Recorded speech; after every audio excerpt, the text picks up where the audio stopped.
পরদিন সকালে গোবিন্দ চলে গেল। যাওয়ার আগে বলল, আমি জায়গাটা বিশেষ ভালো বুঝছি না বাপু, বড্ড যেন কেমন কেমন।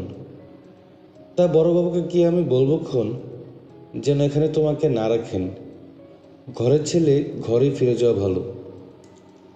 এ কথায় হরির চোখে জল এসে গেল। বাবা যে তাকে একরকম বাড়ি থেকে তাড়িয়ে দিয়েছেন, এই কথাটা তার অল্প বুদ্ধিতেও বুঝতে কষ্ট হয়নি। অভিমানে তার বুক ভারী হয়ে উঠল। সে মাথা নেড়ে বলল, না গোবিন্দদা, এই জায়গা ছেড়ে আমি যাব না। মরি তো মরব। বালাই ষাট, মরবে কেন? বলে গোবিন্দ তার পোটলাপট্টি বেঁধে বলল, চারিদিকে লক্ষ্য রেখো, রাত্রিবেলা টর্চ বাতি আর লাঠি হাতের কাছে রাখবে, ঠক জুচ্চরদের পাল্লায় পড়ো না, পেট ভরে খেও, আর পাগলা সাহেবটাকে দেখলে সেলাম করো। হরি অবাক হয়ে বলল, পাগলা সাহেব? সে আবার কে? গোবিন্দ হাত উল্টে বলল, কি করে তা বলি? দুপুরে একটু হাঁটাহাঁটি করতে পথে বেরিয়ে পড়েছিলাম, দেখি একটা সাদা ঘোড়ায় চেপে এক সাহেব যাচ্ছে। হঠাৎ আমার দিকে কটমট করে চেয়ে ঘোড়া রাষ্ট্রেন ধরে পেল্লায় ধমক দিল, এও সেলাম কাহিনী কিয়া। আমি তো ভয়ে মুছে যাই আর কি। চিচি করে কি বললাম সাহেব তা বুঝল না। হাতে চাবুকটা তুলে সপাং করে চালালো। ভাগ্যিস লাগেনি, পরে কি মরি করে পালিয়ে বাঁচি।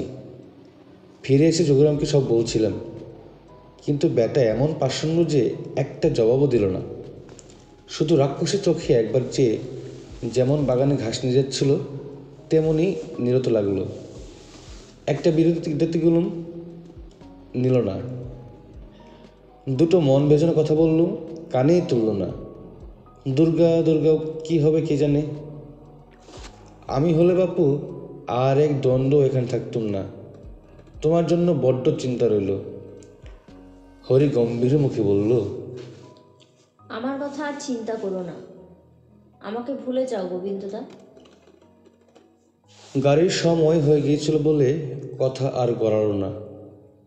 গোবিন্দ রওনা হয়ে যাওয়ার পর স্নান খাওয়া সেরে দূর দূর বুকে স্কুলে রওনা হলো হরি।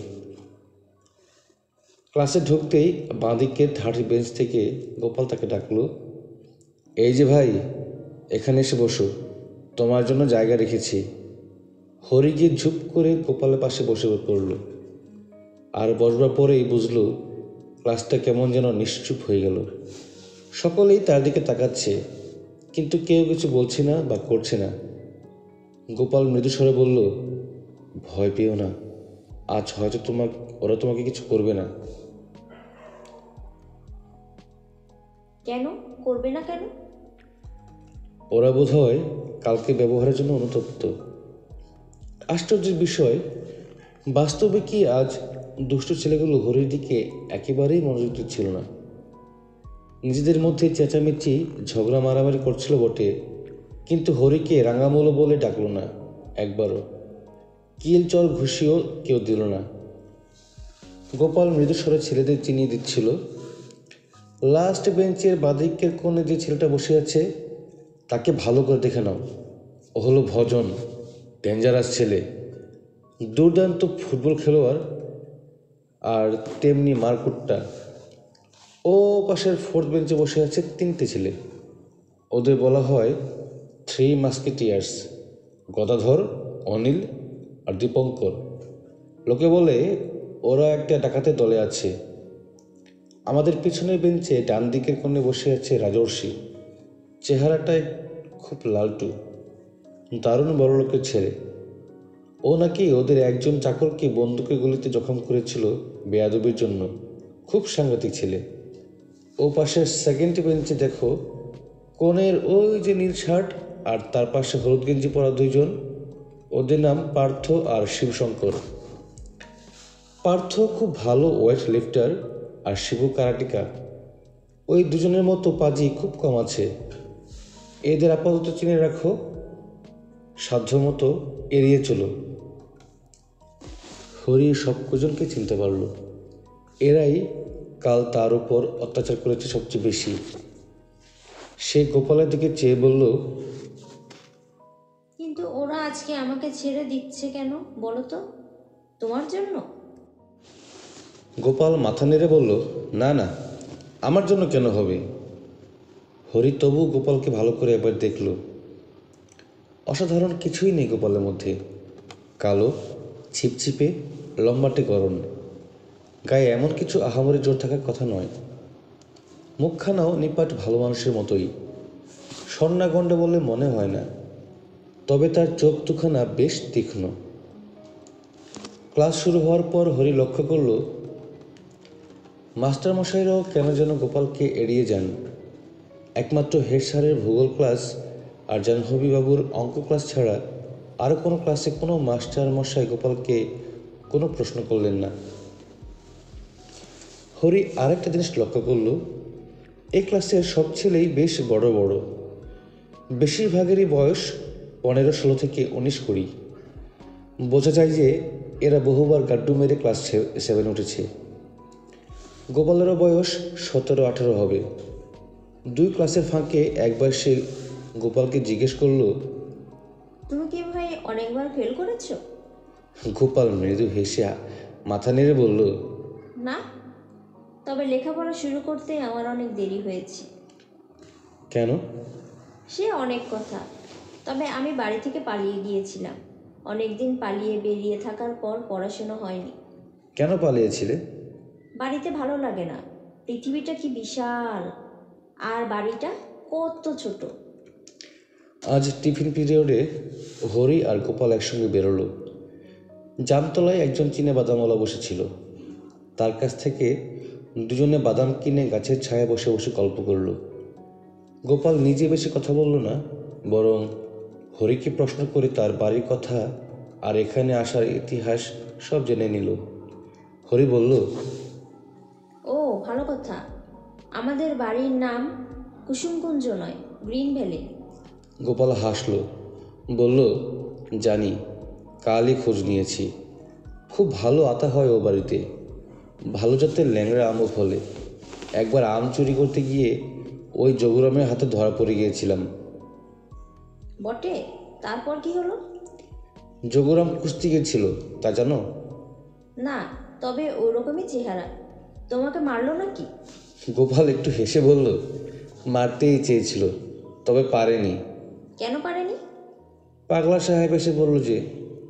পাগলা সাহেব কে বলো তো? কালকেও একজন বলছিল সে নাকি সাদা ঘোড়ায় চেপে একজন সাহেবকে যেতে দেখেছে। ঠিকই দেখেছে। পাগলা সাহেব কি সত্যিই পাগল? তা কি জানি, লোকে বলে পাগলা সাহেব, আমরাও তাই বলি। তবে তবে কি? পাগলা সাহেবকে কিন্তু সবাই দেখতে পায় না, কেউ কেউ পায়। তার মানে কি? গোপাল কিছু একটা বলতে যাচ্ছিল, কিন্তু টিফিন শেষ হওয়ার ঘন্টা বাজায় কথাটা আর এগোলো না। টিফিনের পরের ঘন্টাগুলো আজ বেশ শান্তিতেই কেটে গেল। শুধু ইতিহাসে ক্লাসে আকবরের ছেলে নাম বলতে না পারায় হরিবন্ধুকে একটি মোলায়েম কানমোলা খেতে হলো। তা সেটা গায়ে না মাখলেও চলে। মারধর তার কাছে কিছুই নয়। ছুটির ঘন্টা বাজবার একটু আগে গোপাল বলল, আজও তোমাকে একটু এগিয়ে দেওয়ার ইচ্ছে ছিল, কিন্তু নোয়াপাড়ার সঙ্গে আজ একটা কাবাডি ম্যাচ আছে। হরিবন্ধু লজ্জিত হয়ে বলে, না না, এগিয়ে দিতে হবে না। আজ আর ছুটির পর হরিবন্ধু অপেক্ষা করল না, বই খাতা নিয়ে বেরিয়ে পড়ল। স্কুলের ফটক থেকেই গোপাল অন্যদিকে রওনা হয়ে যাওয়ার পর হরি একা। ছেলেদের দঙ্গল থেকে একটু তফাৎ থেকে বাড়ির মুখে হাঁটতে লাগলো। হাঁটতে হাঁটতে সে গোপালের কথাই ভাবছিল। এই বিষয়ে সন্দেহ নয় যে ক্লাসের সব ছেলেই গোপালকে ভয় পায়, কিন্তু কেন পায় সেটাই তাকে খুঁজে বের করতে হবে। মাস্টারমশাইরাও দেখা যাচ্ছে পারতপক্ষে গোপালকে খাটান না, তারই বা রহস্য কী? আর গোপাল তাকেই বা এমন করে আগলে রাখলো কেন? ছেলেদের দঙ্গল বিভিন্ন পথ ধরে যে যার বাড়ির দিকে চলে গেল। রাস্তা নির্জন হয়ে এলো। চৌপতি থেকে ডান হাতে বাঘ ঘুরতেই একটা নির্জন কালীবাড়ি। গতকালও লক্ষ্য করেছে হরি, চারদিকে মস্ত মস্ত তেঁতুল গাছ। খুব ঝুপসি ছায়া আর নির্জনতার মধ্যে খুদে কালীবাড়িটা গাছপালার জন্য প্রায় নজরেই পড়ে না। কালী, দুর্গা, শিব, কৃষ্ণ যাই হোক, ঠাকুর দেবতার স্থান দেখলেই প্রণাম করা হরি স্বভাব। কাল ঠাহর পায়নি বলে প্রণামটা করা হয়নি। আজ ভক্তি ভরে হাত জোর করে চোখ বুজে ডবল প্রণাম ঠুকল সে মা কালীকে।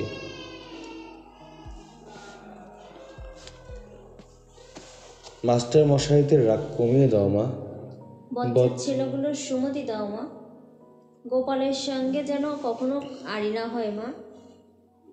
পাগলা সাহেবের চাবুক যেন পিঠের উপর না পড়ে মা। বাবার মনটা যেন নরম হয়ে যায় মা। আমি যেন বাড়ি ফিরে যেতে পারি মা, ইত্যাদি ইত্যাদি। প্রণাম সেরে চোখ খুলতেই কিন্তু সে থতমত খেয়ে গেল। সামনে গোটা চারেক হুমদু হুমদু ছেলে দাঁড়িয়ে, তার ক্লাসের ছেলে। গোপাল এদেরই চিনি দিয়েছিল, গদাধর, অনিল, দীপঙ্কর আর রাজর্ষি। গদাধরের চেহারা যেমন বিকট, গলার স্বরটাও পিলে চমকিতর মতো বাজখাই। সে হরি থুতনিতে একটা ঠোনা মেরে সেই বাজ ডাকা গলায় বলল, গোপালের সঙ্গে ভাব করা হয়েছে চাঁদু? ভেবেছ পার পেয়ে যাবে? আমরা অত সোজালোক নই হে। এখন বলো তো চাঁদু, গোপালকে কি ঘুষ দিয়ে হাত করেছ? ভয়ে সিটিয়ে গেল হরি। একটু আগে মা কালীকে রীতিমতো ভক্তির সঙ্গে রাখারাখি করেছে, তার একই পরিণাম। সে আমতা আমতা করে বলল, ঘুষ কেন দেব? গোপালই তো বন্ধুত্ব পাতিয়েছে।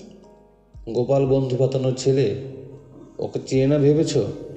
তা ঘুষটা ওকে না দিয়ে আমাদেরও তো দিলে পারতে। একটু ঘুষ টুস পেলে আমরা কি কম বন্ধুত্ব করতে জানি? কি জবাব দেবে ভেবে পাচ্ছিল না হরি। গদাধরকে ঠেলে একদিকে সরিয়ে রাজর্ষি এগিয়ে এলো। রাজপুত্রের মতো চেহারা, কিন্তু চোখ দুটোই কেমন অস্বাভাবিক নিষ্ঠুর দৃষ্টি, রক্ত হিম হয়ে যায়। সে রক্ত জল করা চোখে কিছুক্ষণ তার দিকে চেয়ে থেকে সে বলল, একটা কথা জবাব দেবে? কি কথা? গোপাল আমাদের কথা তোমাকে কে বলেছে? হরি মাথা নেড়ে বলল, কিচ্ছু বলেনি। তার মানে বলবে না? হরি ভয় খেয়ে বলল, তেমন কিছুই বলেনি। কি বলেছে তা আমরা শুনতে চাই। হরি বিপন্ন গলায় বলল, সেটা তোমরা কেন গোপালকেই জিজ্ঞেস করো না? সেটা আমরা বুঝবো, তোমাকে জিজ্ঞেস করছি, তুমি জবাব দাও। হরিবন্ধু হঠাৎ সাহস করে বলে ফেলল, তোমরা কি গোপালকে ভয় পাও? এ কথায় হঠাৎ চারজনই কেমন স্থির হয়ে গেল। তারপর পরস্পরের মুখের দিকে তাকাতাকি করে নিল। রাজর্ষি বলল, আমরা কাউকে ভয় পাই না। গোপালের সঙ্গে আমাদের বোঝাপড়া করা হবে। এখন বলো, গোপাল তোমাকে কি বলেছে?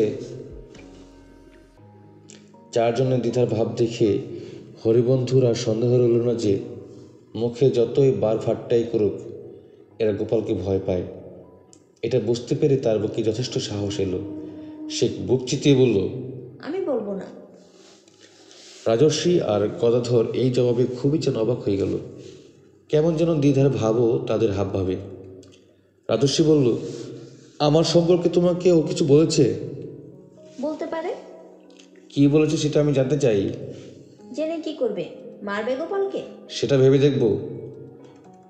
হরি ঘুরে দাঁড়িয়ে বাড়ির মুখ হাতটা দিয়ে মুখ ফিরিয়ে বলল, তাহলে বাড়ি গিয়ে ভাবো গয়। যাও, কাল তোমার প্রশ্নের জবাব দেব। আশ্চর্যের বিষয়, ছেলেগুলো তার পিছু নিল না বা শাসালো না। মারা তো দূরের কথা, একটু এগিয়ে গিয়ে একবার পিছু ফিরে তাকিয়ে হরি দেখল তেঁতুলতলায় ছায়ায় চারটে ছেলে এখনো ভূতের মতো দাঁড়িয়ে তার দিকে চেয়ে আছে। গোপাল বলেছিল ওই চারজনের তিনটে ডাকাত, একটা খুনে হতেও পারে। তবে আপাতত চারজনের মাথাতে যেন ধুলো পড়া পড়েছে। হরি যখন বাড়ি ফিরল তখন বেলা মোড় এসেছে। সে ঘরে ঢুকতেই যোগুরামের বউ ঝুমরি একটা কেরোসিনের টেবিল ল্যাম্প জেলে ঘরে দিয়ে গেল। হরি বাথরুম থেকে হাত মুখ ধুয়ে ঘরে আসতেই ঝুমরির মস্ত এক বাটিতে বিশাল এক তাল ছাতু মাখা নিয়ে এলো। ছাতু হরি কখনো খায়নি, দেখেই তার খিদে উবে গেল। সে বলল, ওসব আমি খাই না, নিয়ে যাও। ঝুমরি বড় একটা কথা কয় না, এবারও কিছু বলল না। টেবিলের উপর ছাতুর বাটির পাশে এক গ্লাস জল গড়িয়ে রেখে দিয়ে চলে গেল। ছাতু দেখে যতই অনিচ্ছে হোক, পেটে তার সাংঘাতিক খিদে। এখানকার জল হাওয়া ভালো বলেই সে শুনেছে, তাই দনমনা করে সে ছাতুর তাল থেকে একটু খুঁটে মুখে তুলল। মনে হচ্ছে আচারের তেল এবং আরও দু একটা অদ্ভুত মশলা দিয়ে মাখা। টক, ঝাল, নোনতা, স্বাদটাও বেশ ভালো। নিজের অজান্তেই আনমনে নানা কথা ভাবতে ভাবতে হরি ছাতুর তাল থেকে ভেঙে ভেঙে খেতে লাগলো। কিছুক্ষণ পর বাটিতে হাত দিয়ে সে অবাক হয়ে দেখল ছাতুর তালটা আর নেই। বাটি একেবারে ভোভা। ভারী অবাক হলো সে। ইঁদুর বা ছোচো এসে নিয়ে যায়নি তো মুখে করে? না, সে টের পেল ছাতুর তালটা উধাও হয়েছে বটে, কিন্তু পুরোটাই সেঁধিয়েছে তার পেটে। নিজের পেটের দিকে অবিশ্বাস্যভাবে চেয়ে রইল হরি। যখন আর সন্দেহ রইল না, তখন ঢকঢক করে জলটা খেয়ে নিল। বাইরে বেশ ঘুটঘুটি অন্ধকার জমেছে উঠেছে। পুরনো বাড়ির নানা জায়গা থেকে অদ্ভুত অদ্ভুত শব্দ আসছে। একটা আলগা পাল্লা মাঝে মাঝে খটাস করে বন্ধ হচ্ছে, আবার ক্যাঁচ ক্যাঁচ করে খুলে যাচ্ছে। ধেড়ে ইঁদুর ডেকে উঠল যেন কোনো ঘরে। একটা বিড়াল মিও মিও করে দোতলার কোথাও ঘুরে বেড়াচ্ছে। কাছে পিঠে কোথায় যেন শিয়াল ডেকে উঠল এক ঝাঁক। এ বাড়িতে একা ঘরে রাতটা কি করে সে কাটাবে? শুধু একটা রাত তো নয়, রাতের পর রাত। আবার পর মুহূর্তেই বাড়ির কথা ভেবে তার মনটা রাগ আর অভিমানে ভরে গেল। একাই নির্বান্ধব পুরীতে তাকে নির্বাসনেই তো পাঠানো হয়েছে। সে মরুক মাচুক, তাতে কার কি এসে যায়? ভাবতে ভাবতে তার চোখে জল চলে এলো। গোবিন্দদার হাত দিয়ে সে মাকে একটা চিঠি পাঠিয়েছে। আমি এখানে থাকলে বেশি দিন বাঁচব না। তোমার পায়ে পড়ি মা, আমাকে এখান থেকে নিয়ে যাওয়ার জন্য বাবাকে বলো। এখন তার চিঠিটার জন্য লজ্জা করতে লাগলো। ওরকম চিঠি না লিখলেই পারত। স্কুলে অনেক টাস্ক দিয়েছে। এই স্কুলে হোম টাস্ক জিনিসটা সাংঘাতিক। প্রত্যেকটা খাতা খুঁটিয়ে পড়া হয়, নম্বর দেওয়া হয়। টাস্ক না করলে লাঞ্ছনা, অপমানের এক শেষ। চোখের জল মুছে টেবিলের উপর বই খাতা সাজিয়ে বসে গেল হরি। টাস্ক করতে করতে ভয়ের ভাবটাও কমে আসতে লাগলো। মাঝে মাঝে জানালা দিয়ে চেয়ে এসে দারোয়ান জগুরামের ঘরে টেমির আলো দেখতে পাচ্ছিল। ঝুমরি বোধ হয় রান্নাঘরে করতে করতে একখানা গান ধরল, দেহাতি গান, অনেকটা কান্নার মতো বিষণ্ণ সুর। মাঝে মাঝে আনমনে শুনতে পাচ্ছিল হরি। রাত 10টা নাগাদ হরি হঠাৎ খেয়াল হলো কেমন যেন একটা অস্বস্তি হচ্ছে। শরীরের মধ্যে যেন একটা ফাঁকা ফাঁকা ভাব। পেন্সিলটা দাঁতে কামড়ে ব্যাপারটা একটু বোঝার চেষ্টা করলো হরি। খানিকক্ষণ চিন্তা করার পর হঠাৎই ব্যাপারটি তার কাছে জলের মতো পরিষ্কার হয়ে গেল। ফাঁকাই বটে, তার পেটটাই বিলকুল ফাঁকা। কিন্তু আশ্চর্যের বিষয়, বিকেলে যে প্রকাণ্ড ছাতুর তালটা সে আনমনে খেয়ে নিয়েছিল, সেটা সম্পূর্ণ উধাও হয়ে গেছে পেট থেকে। মতিগঞ্জে জল হাওয়া বোধ হয় খুবই ভালো। আরও আশ্চর্যের বিষয়, খিদেটা চাগার দিয়ে ওঠার সঙ্গে সঙ্গেই ভেজানো দরজা ঠেলে ঘরে ঢুকল ঝুমরি, হাতে থালা। থালার উপর গরম ধোয়ানো ভাতের একটা পাহাড়, সঙ্গে অরহরের ডাল তরকারি। ভাতের পরিমাণ দেখে আটকে উঠে হরি বলল, অত ভাত খেতে পারবো না, কমিয়ে আনো। ঝুমরি কথাটা গায়ে মাখল না। থালা রেখে জল গড়িয়ে দিয়ে চলে গেল। অগত্যা হরি খেতে বসল। আশ্চর্য বিষয়, পাহাড়টা অর্ধেক তার পেটে সেঁধিয়ে যাওয়ার পরও পেটটা বেশ ফাঁকা ফাঁকাই লাগছিল হরির। একা একা বসেও এত ভাত খেতে হরির একটু লজ্জা লাগতে লাগলো। পুরো পাহাড়টা শেষ করে যখন উঠল হরি, তখন নিজের খাওয়ার বহর দেখে সে নিজেও অবাক হয়ে গেল।